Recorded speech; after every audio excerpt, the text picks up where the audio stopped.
Hello everyone, good morning, welcome to the new blog. এখন বাজে ওই যে 11:30, আর এখন সকালবেলা টিফিন কমপ্লিট হয়ে গেছে, যে যার কাজে সব বেরিয়ে গেছে। আমি এখন রান্না বসিয়ে দিয়েছি। আর কি রান্না আজকে করছি, বাঁধাকপি করে ফেলেছি, অল্প একটুখানি বাঁধাকপি একটা ছোট ছিল, সেটাকে কেটে মটরশুঁটি দিয়ে করে ফেলেছি।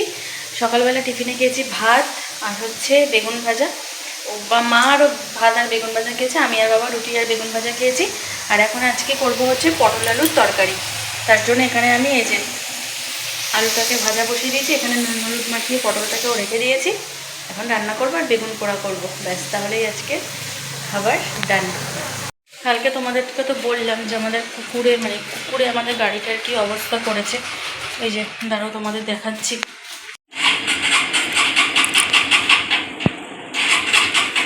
এই যে দেখো, গাড়িটা স্টার্টও নিচ্ছে না এখন আর।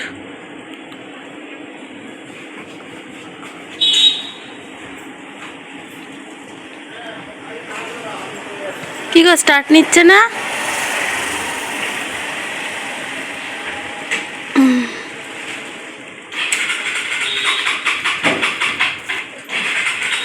বুঝেছো কি ঝামেলা, উটকো ঝামেলা ঘাড়ে এসে পড়ে, ভালো লাগে না, আর কি বলবো। আর এখন আবার কি করা যাবে দেখি, বাইকটা নিয়ে কি করবে, কোথাও যেতেও পারছে না কিছু না, দেখা যাক কি হয়। এখানে পটল আলুটা কষাচ্ছি, আর একটু কালো কালো লাগছে কারণ পটলটা ভেজেছি তো, সেই তেলটা কালো কালোই হয়ে যায়, তো ওই তেলটা আর ফেলিনি, ওই তেলেই রান্না করে নিয়েছি। আর এখানে এই যে ভাত বসিয়ে দিয়েছি, ব্যাস রান্নাবান্না কমপ্লিট হয়ে গেছে, শুধু বেগুনটা পুড়িয়ে রেখে দিয়েছি। এখন ধনেপাতা আর পেঁয়াজটা মেখে কেটে রাখবো, পরে ভাজবো। তাই ভাবলাম যে একটু এসে বসি, আর ভালো লাগছে না। উফ, সামনে বিয়েবাড়ি, কখন কি করব, মুখ চোখের অবস্থা কি রকম।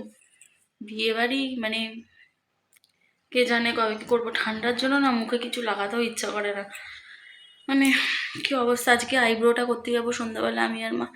আইব্রো উঠে কি অবস্থা, এমনি তো আমার আইব্রো খুবই কম, তবুও যতটুকু উঠেছে কি অবস্থা। চলো, এই যে গ্যাস মুছে ফেলেছি, পরিষ্কার করে বাসন ধুয়ে ফেলেছি, আজকে খুব একটা বেশি বাসন হয়নি। এগুলো সব কমপ্লিট। চলো, কাজকর্ম কমপ্লিট, নাইটি নিয়ে নিয়েছি, স্নান করে এসে দেখা হচ্ছে।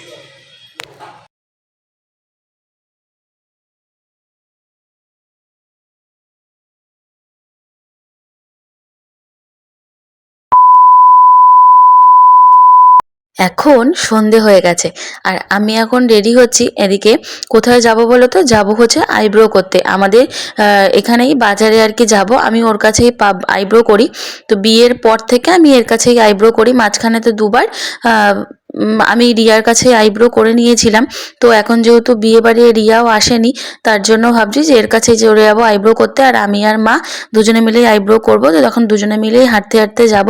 তো এই খুব সুন্দর আইব্রো করে, জানো তো, কোনো অসুবিধা হয় না, খুব তাড়াতাড়ি করে দেয়। তো এখন ওই জন্য আমি এখন ঝটপট করে রেডি হয়ে নিচ্ছি। ঝটপট করে রেডি হয়ে নিয়ে বাবাও এদিকে যাবে, আমাদের যে সেলাই মেশিনটা আছে সেটা গেছে খারাপ হয়ে, তাই ওটা নিয়ে যাবে বাবা ঠিক করাতে। আর আমি এদিকে এই যে আস্তে করে রেডি হয়ে নিচ্ছি, রেডি হয়ে নিয়ে এরপর দুজনে টুকটুক করে হাঁটতে হাঁটতে চলে যাব।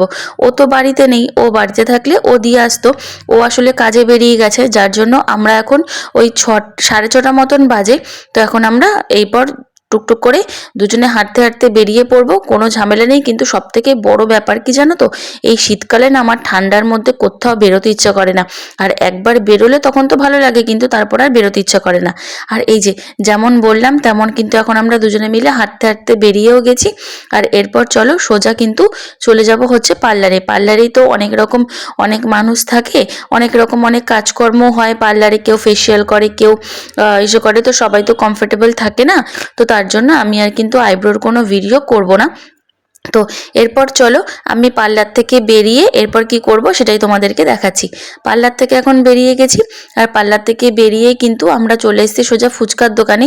এই কাকুটা মোটামুটি ফুচকাটা বানায়, আমার খুব একটা ভালো লাগে না। আরেকটা যে কাকু আছে তার হাতে একটা ফুচকাটা খেতে আমার খুব ভালো লাগে। ফুচকা খেয়ে এরপর চলো সোজা বাড়ির দিকে আবার দুজনে মিলে রওনা দিয়ে দিই।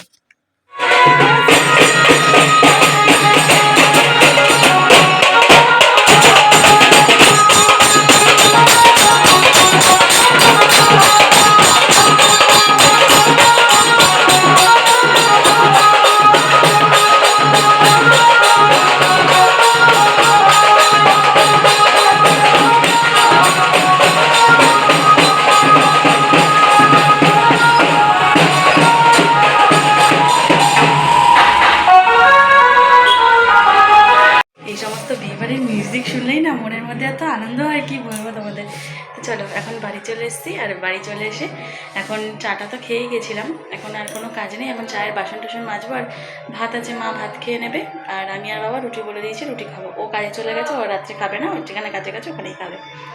চলো এখন আমি একটু আলু ভাজবো, চলো দেখতে থাকো। বিয়েবাড়ির বাজনাটা তোমরা কেমন শুনলে বলো বলো বলো। আমি কিন্তু দারুণ শুনলাম আর দারুণ এনজয় করলাম, আমার খুব ভালো লাগে জানো তো। আমাদের এখান থেকে যখনই কোনো এরকম বিয়েবাড়ির বাজনা যায় তখনই কিন্তু আমি একদম কিন্তু ব্যালকানিতে গিয়ে দাঁড়িয়ে আমরা সবাই মিলে জিনিসটা খুব এনজয় করি, আমার খুব ভালো লাগে। আর আমার বিয়ের সময় কিন্তু আমি দারুণ নেচেছিলাম জানো তো। আর এই যে আমি এখন কিন্তু চলে এসেছি রাত্রে রান্না বান্না করতে। আজকে রাত্রে করছি অল্প করে একটুখানি আলু ভাজা, ও তো রাত্রেবেলা খাবে না, ও যেখানে কাজে গেছে সেখান থেকেই একেবারে খেয়ে আসবে। তো এখন আমি, বাবা আর মা তিনজনে মিলে খাবো। তো রাত্রিবেলা যা তরকারি আছে সেগুলো তরকারি দিয়ে একটু অল্প অল্প হবে, তার জন্য ভাবলাম যে অল্প করে একটুখানি কড়া কড়া করে আলু ভাজা করি, তাহলে আমাদের তিনজনেরই কিন্তু খাওয়া হয়ে যাবে। আমি আর বাবা খাবো রুটি, আর মা খাবে কিন্তু ভাত। তো এই যে এখন খাওয়া দাওয়া করে নিয়েছি, মা ভাত খেয়েছে, আমি আর বাবা রুটি খেলাম বাঁধাকপি আর আলু ভাজা দিয়ে। আর ও তো আসেনি এখনও, তাই আজকে ভিডিওটা আমি একাই এন্ড করে দিচ্ছি। এখন শুয়ে পড়বো, আর কোনো কাজ নেই। আর আমার বরটা এত বাজে জানো না, বিয়ে বাড়ির কাজে গেছে, তো যেখানে বিয়ে বাড়ির কাজে গেছে সেখানেই খাচ্ছে, আর কি করছে ভালো ভালো জিনিস খাচ্ছে, আর আমাকে হোয়াটসঅ্যাপে ছবি তুলে তুলে পাঠাচ্ছে। মানে আমার মাথাটা প্রচণ্ড গরম হয়ে যাচ্ছে, এতটাই বাজে ও। তো ঠিক আছে, আসলে তো ওর সাথে আমি শ্রদ্ধা নেব মেরে মেরে।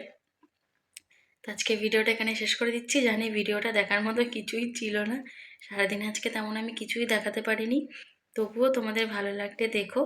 আর ভিডিওটাতে লাইক করো, কমেন্ট করো, শেয়ার করো ফ্রেন্ড অ্যান্ড ফ্যামিলি সবার সাথে। আর আমার চ্যানেলটা সাবস্ক্রাইব করে দিও, যাতে ভিডিও পোস্ট করলেই তোমাদের কাছে নোটিফিকেশান চলে যায়। তার জন্য কিন্তু পাশে থাকা বেল আইকনটাকে প্রেস করে দিও। চলো আজকের মতো টাটা অ্যান্ড গুড নাইট।